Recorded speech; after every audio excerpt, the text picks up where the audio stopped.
Comme Kylian Mbappé, ses ancêtres étaient camerounais. Mettre en avant le positif, le grand qui vient du Cameroun, de chez nous. Comme Kylian Mbappé, il a 26 ans. Même si tu crois que tu es tout petit, il faut pouvoir dire ce que tu penses. C'est une situation que tu trouves importante, sans avoir peur de qui va m'écouter et tout. Comme Kylian Mbappé, c'est un as dans son domaine, avec des cheveux bleus comme la planète pour laquelle il rêve d'un avenir meilleur. Et contrairement à Kylian Mbappé, qui cherche toujours à gagner la Ligue des Champions, lui, il est déjà un des champions dans la Ligue des punchliners du rap camer.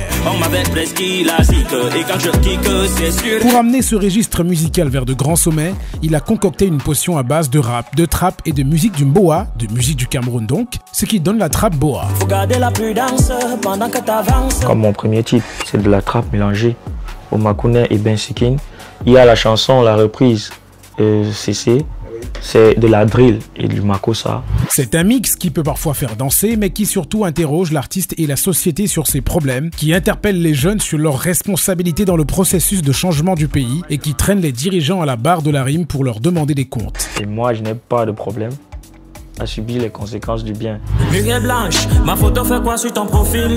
Ma soeur, l'amour est forcé, pourtant tu sais que je sors avec Poupie. Révélé en 2023 par un titre tournant en ironie la fake life qui rythme notre époque, avec un flow auquel son accent purement camerounais donne une certaine authenticité, il n'a pas tardé à se faire signer chez True Label Consulting qui depuis tire sa carrière vers une meilleure lumière. Au-delà des collaborations qu'il a faites avec entre autres Ténor, Aloche 237, Hens et même l'ivoirien Jojo le Barbu, il a davantage levé le voile sur son style et son univers à travers deux projets qui l'inscrivent parmi les valeurs sûres de la nouvelle géné du rap camer, l'EP de 8 titres tout moins sorti en 2023 et son deuxième EP Berceau de nos ancêtres, disponible partout depuis le mois d'avril 2025. On a planté les choux étant petits, c'est pour ça qu'on est cultivé. Son surnom Mr Haba vient justement de ce morceau extrait de son premier EP. Haba en fait est le diminutif de Hopota qui est une interjection purement camerounaise que l'on sort lorsqu'on est vraiment dépassé par la situation. Et lorsqu'on vit au Cameroun, on est très souvent dépassé par la situation, et d'ailleurs quelqu'un avait dit que si on t'explique le Cameroun et que tu dis que t'as compris, en fait c'est quand on mal expliqué.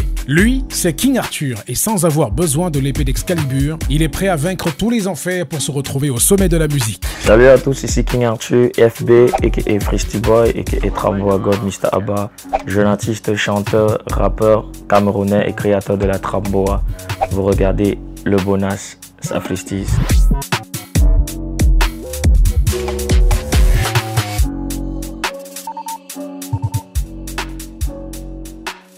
Quels sont les artistes qui t'ont influencé quand tu étais plus jeune?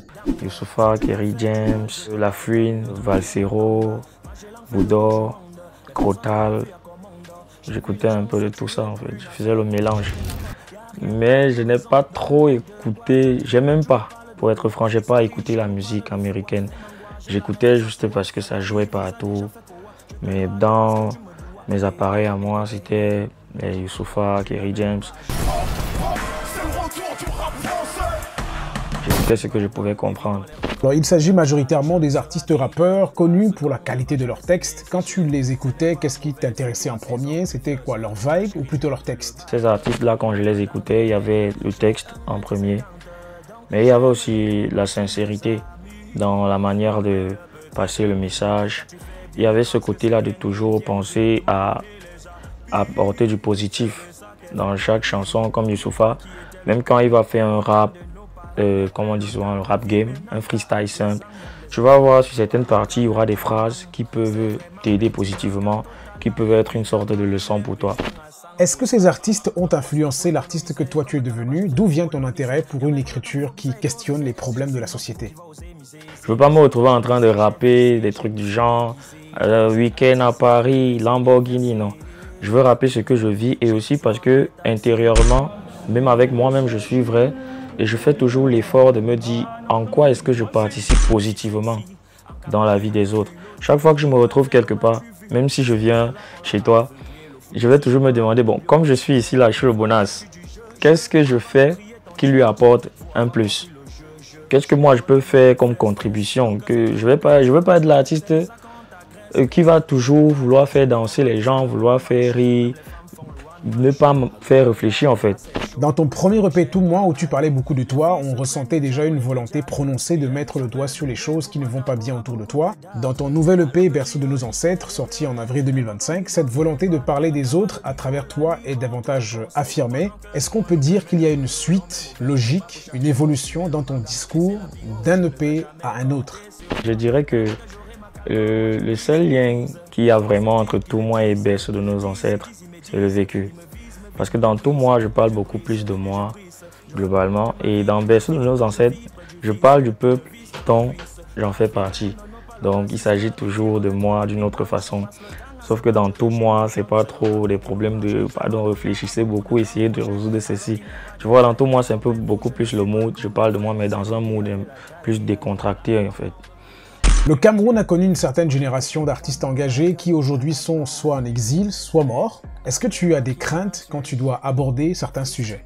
Déjà, je ne suis pas un rappeur engagé, mais je suis un rappeur qui s'engage quand il le faut sur des causes nobles. Et moi, je voulais te poser une question, Mr. Bonas. Je sais que c'est ton émission, mais permets-moi. Oui, bien sûr, tranquille, pose ta question. Tu vois, Nelson Mandela, quand il était en vie, je crois qu'il avait des amis, des proches. Des proches qui, quand il commençait son combat, je suis sûr qu'il y en avait qui lui disaient « Tu ne penses pas que tu iras en prison et tout, tu n'as pas peur, n'est-ce pas ?» Mais aujourd'hui, tu connais un de ses amis, avant qu'il n'aille en prison, on ne connaît personne. Il n'y a que Nelson Mandela qu'on connaît. Il est allé en prison, il est sorti. Aujourd'hui, on ne connaît personne d'entre eux. Et je ne crois même pas que le bonheur qu'il a vécu après la prison, l'un d'eux en a vécu les un quart. On ne connaît personne. Donc, ce qui veut dire que moi, quand je veux m'engager sur un truc, je me demande toujours qu'est-ce que ça apporte de positif aux autres. Si je sens que ça apporte du positif et que c'est bien, de façon rationnelle, je le fais. Je vais vous raconter une petite histoire. Depuis petit, je suis issu d'une famille qui était en quelque sorte aisée en fait. On avait de quoi manger facilement. Mon père, il était procureur. Donc, j'ai grandi dans un rythme de vie où j'avais pas les problèmes de première nécessité. Sauf qu'après le décès de mon père, tout change. Donc, j'ai vécu le blanc et le noir en grandissant. Et depuis petit, mes parents ont toujours voulu que je travaille dans des bureaux. On a dit, tu vas faire le concours de tel truc, il faudrait que tu fasses NAM, c'est monté, c'est descendu. Moi, j'ai jamais eu le kiff de cela parce qu'avec les artistes que j'écoutais, comme les Youssoupha, et je voyais l'environnement dans lequel je vivais, même au lycée, je n'étais pas chef de classe, mais j'étais toujours celui qui essayait de prendre la parole pour dire tel groupe, vous n'avez pas balayé hier, on ne peut pas s'asseoir là comme ça parce que c'est pas bon. Je prenais la parole pour aller rencontrer le censeur et dire il y a tel qui dérange comme ça, pour le bien de tous. Moi, je me suis toujours soucié de comment on pourrait faire pour améliorer la vie de chacun en fait. Peu importe, je ne me dis pas ça ne va pas aboutir, je suis qui. C'est même pour ça que je suis très fier d'avoir fait le projet Berceau de nos ancêtres maintenant, à ce stade de ma carrière qui n'est pas encore grande. Parce que pour moi, c'est une façon de montrer aussi à mes jeunes collègues et aux plus petits que ne faudrait pas toujours attendre le moment d'avoir les millions d'abonnés, le moment d'avoir le succès planétaire pour pouvoir prendre certains engagements ou prendre position sur certaines choses. Tu peux défendre le peuple dans le respect. Tu défends le peuple, tu fais part de ce que le peuple vit quotidiennement, même si tu n'as que 1000 abonnés. Parce que certaines personnes aiment souvent dire, tu attends quoi pour parler de ceci? Et puis tu vas sur leur profil, il n'y a rien qui fait même allusion au quotidien du peuple ou à la souffrance de qui que ce soit. Mais ces personnes se disent que moi, je n'ai pas d'abonnés, je ne peux pas parler. J'attends que l'autre qui a 600 000 en parle. Non. Si chacun disait quelque chose, tu ne sais pas qui peut tomber sur ton post. Tu ne sais pas qui peut t'écouter. Donc moi, je fais mon travail en tant que citoyen camerounais, en tant qu'artiste. Qu'est-ce que je peux faire pour apporter ma quote-part? Je n'attends pas de me dire, je ne me dis pas en tant qu'artiste, je n'ai pas encore le niveau de parler comme un tel, qu'on écoute jusqu'à tel pays, non. Et je crois que c'est un mindset que chacun devrait avoir pour pouvoir facilement bouger les lignes. Parce que 10 artistes qui ont 30 000 abonnés, qui parlent de ce genre de choses, ça fait déjà 300 000 abonnés. Ça fait déjà 300 000 abonnés, vous voyez. Mais on va te laisser seul, chacun va dire je n'ai que 10, je n'ai que 10. Pourtant, si vous le faites 10 avec vos 30 000 là, on est déjà à 300 000 réunis. Donc c'est un peu ça. Et pour revenir à l'histoire avec les parents de depuis petit, c'est parce que je me voyais dans cette posture-là en grandissant que j'ai jamais voulu en fait travailler pour le gouvernement. Parce que plus tu te rapproches de certaines personnes, moins tu pourras dire des vérités sur elles. Donc moi j'ai toujours voulu être dans ma posture de celui qui va développer ses idées et dire ce qu'il pense tout en respectant chacun en fait.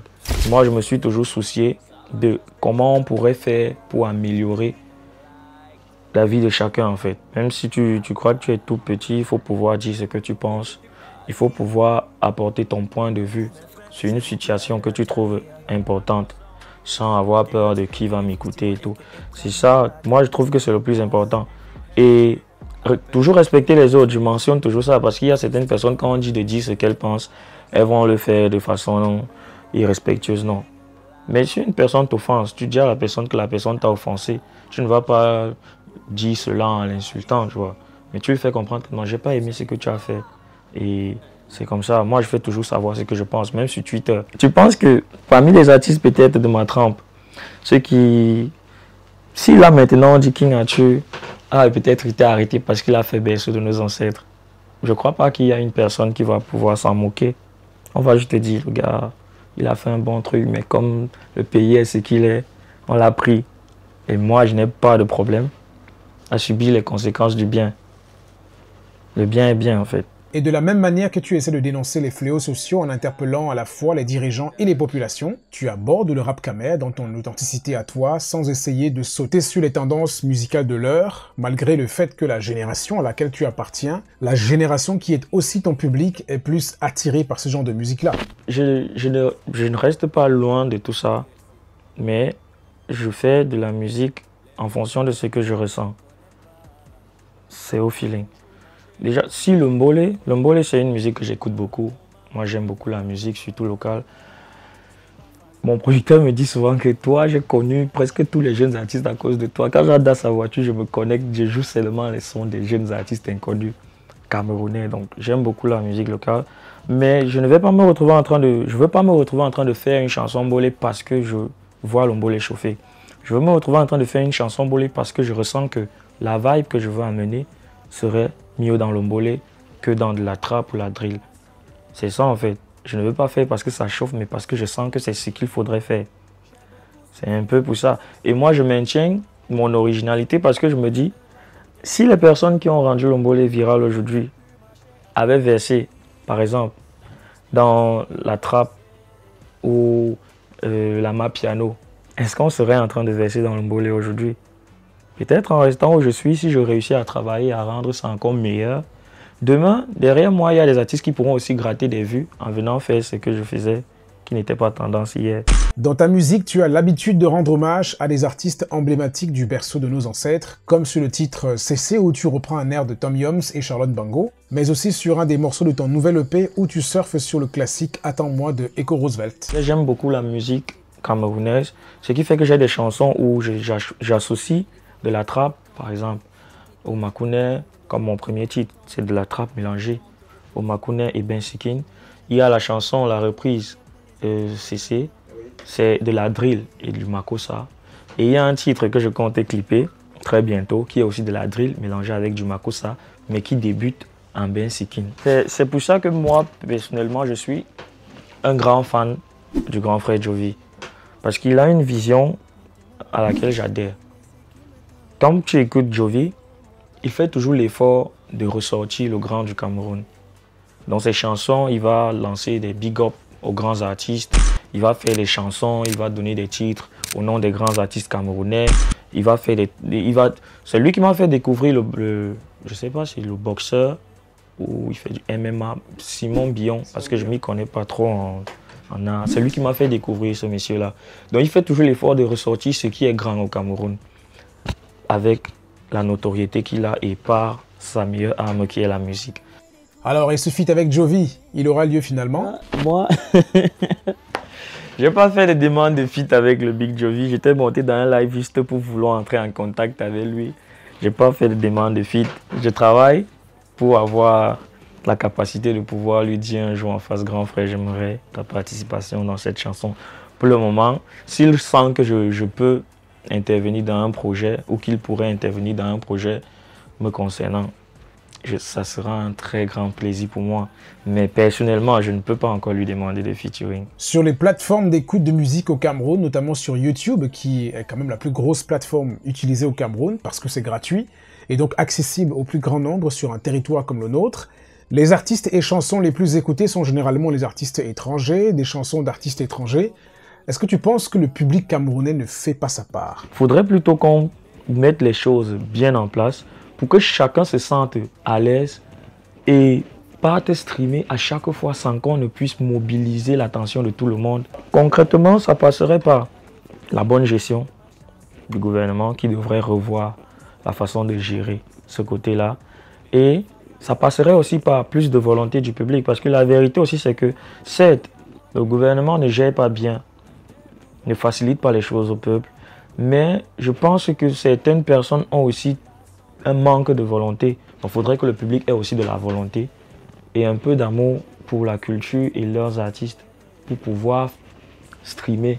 Et ce reste un peu mieux que ce qui se passe actuellement. Si un gars qui est mis à vendre les beignets stream, toi tu ne streames pas, pourquoi? Tu n'as pas 1500 pour Spotify Premium. Tu ne streames pas, mais tu as l'iPhone 15. À l'étape actuelle de ta carrière, mon cher King Arthur, quelle est la place que tu penses avoir dans le game du rap camer ou plus généralement de la musique camerounaise? Je me sens à ma place et en même temps je reste à ma place. Je ne cherche pas à vouloir en faire trop parce qu'il y a plusieurs aînés avec qui j'échange depuis déjà quelques années. Avec certains, c'est depuis plusieurs mois. Pour moi, c'est un rêve qui est en train de se réaliser parce que hier, tu vas faire des chansons en te disant « je veux faire comme tel grand frère » et aujourd'hui, tu te retrouves en train d'échanger avec le grand frère qui te dit « j'aime ce que tu fais ». C'est un rêve qui est très long, mais que je suis déjà en train de réaliser progressivement. Je ne compte pas m'arrêter jusqu'à ce que Dieu en décide autrement. Donc moi, je me sens très fier et reconnaissant vis-à-vis des personnes qui m'ont permis d'arriver là. Et pour moi, le fait de leur dire merci éternellement, c'est de continuer à travailler d'arrache-pied pour continuer de monter encore plus haut. Et c'est vrai que je ne suis pas ami avec tous les artistes. Je ne suis pas ami avec tous les artistes. Il y a ceux avec qui je suis ami, il y a ceux avec qui j'échange juste. Et il y a ceux que j'évite. Ceux que tu évites, c'est qui? Ouais, moi j'ai une manière de penser. Tu ne peux pas être ami avec tout le monde, c'est que tu n'as pas de personnalité. Tout le monde ne peut pas te plaire. Tout le monde ne peut pas te plaire. Il y a tel que, à distance, je dis que non, celui-là, on ne peut pas être ami. Comme qui, par exemple? Il y a plein d'artistes que j'évite. Quand la personne va vouloir forcer pour qu'on soit amis, je vais faire savoir que non, cette personne, je l'évite. Pour le moment, chaque personne que j'évite, on ne se tamponne pas. On va se dire des choses sur les réseaux, peut-être sur des posts ou des commentaires, mais je ne veux pas trop le contact humain. Parce que pour moi, c'est ça. Il ne faut pas des trucs qui vont me pousser à me sentir gêné. La majorité de tes fans te connaissent depuis que tu es signé chez True Label and Consulting, TLC. Comment es-tu arrivé dans ce label? Je voyais son pseudonyme dans un groupe où il y avait plein de grands frères du showbiz. Un groupe WhatsApp dans lequel j'avais été ajouté par le Big Tafis, Star Crew, je crois que c'était le nom du groupe. Il y avait plein de grands du showbiz à l'intérieur et là je voyais souvent le referendum interagir de temps en temps, mais on n'échangeait pas. Et on s'est connus physiquement en 2021 parce qu'il faisait partie de l'équipe de communication du label qui m'avait signé en cette année-là après la sortie de mon premier single C'est la vérité. Et la collaboration n'a vraiment pas fonctionné. Moins de 3 mois après, on a résilié le contrat. Le Roufa, donc, ayant vécu la chose du début jusqu'à la fin, on est resté en contact. Et aussi parce que dans cette séparation, je n'avais pas été le fautif. Parce que si c'était le cas, il ne devait pas dire que non, je veux aussi aller tester.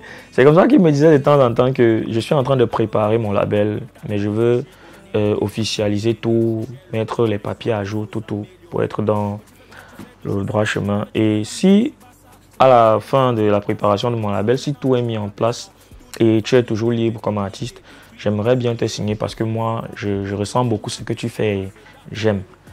On échangeait jusqu'à ce qu'en 2023, en mai, on a signé le contrat. Donc, chaque fois, il m'écrivait souvent de temps en temps. Quand je vais peut-être poster un freestyle en statut ou sur mes réseaux, il voit, il revient m'écrire, il dit comment tu vas? Il dit bien et tout et tout. Il dit que, comme je t'avais dit, je suis en train de finaliser mon label. Donc, si tu seras libre. Et quand il avait même finalisé le label, son label, j'étais pas libre. Il a racheté mon contrat. Bat. Il a acheté Bat. Et avec lui, je signe avec le label TSC, surtout pour la vision, une carrière, une vision à long terme. Pas sortir ceci quand ceci passe, sortir cela quand ceci ne passe plus et tout ça. Donc on avait la même vision. Et aussi, côté relations humaines, c'est une très bonne personne. Parce que si moralement je ne vais pas bien, je ne pourrai pas bien créer. Donc je fais toujours l'effort de m'entourer des personnes très saines, humainement parlant.